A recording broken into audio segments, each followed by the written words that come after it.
au-delà de nos limites, au-dessus de nos difficultés ou de nos problèmes.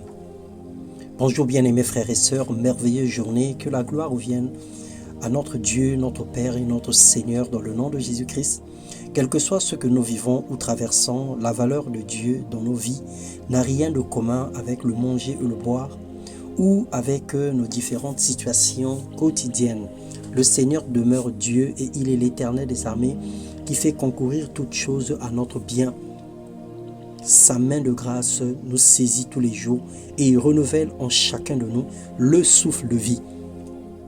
Ce matin, nous allons partager la parole de Dieu. Nous allons lire dans Romains 8, le verset 28, et le thème que nous avons annoncé tout à l'heure, au-delà de nos limites, au-dessus de nos difficultés. Nous savons du reste que toutes choses concourent au bien de ceux qui aiment Dieu, de ceux qui sont appelés selon son dessein.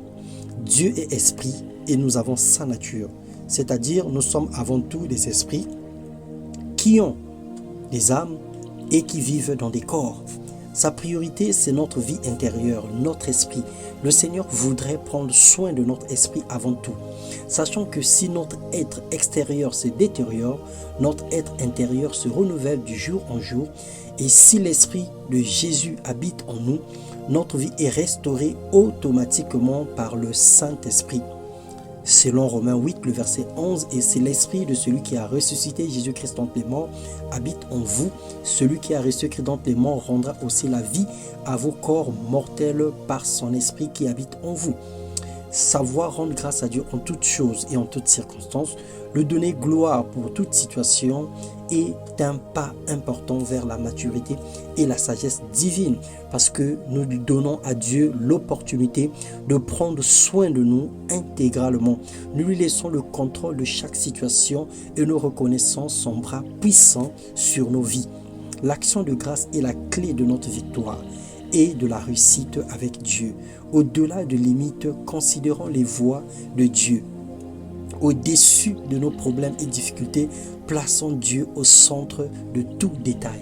Ne laissons rien en dehors de la pensée divine. Tout ce qui arrive dans notre vie, associons cela avec le plan divin. Associons cela avec les promesses inhérentes à la parole de Dieu, inhérentes aux situations. Laissons le Seigneur le contrôle de notre vie. Soumettons-lui toutes choses, car ce que le monde appelle mal, Dieu ne l'appelle pas Dieu ne l'appelle toujours pas mal. Ce que le monde voit flou, toi, en tant qu'enfant de Dieu, tu peux le voir dans une clarté. Le Seigneur peut empêcher la manifestation d'une bénédiction ou de quelque chose pour nous protéger.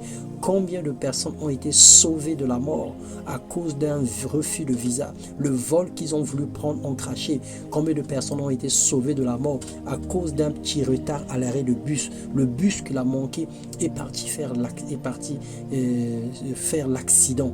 Alors le Seigneur est souverain. Ce que tu appelles toi mal n'est pas forcément mal aux yeux de Dieu. Ce que tu n'as pas eu aujourd'hui n'est pas le refus de Dieu. Et ce qui te manque aujourd'hui n'est pas la méchanceté ou encore la volonté parfaite du Seigneur à ne pas te donner cela. Mais le Seigneur permet certaines situations pour notre bien. Alors que Dieu soutienne son peuple, quelles que soient les épreuves, quelles que soient les difficultés, les problèmes que nous traversons, car avec lui nous ferons des exploits et il nous fera voir sa gloire. Dans le nom puissant de Jésus-Christ, soyez bénis au nom de Jésus. Amen.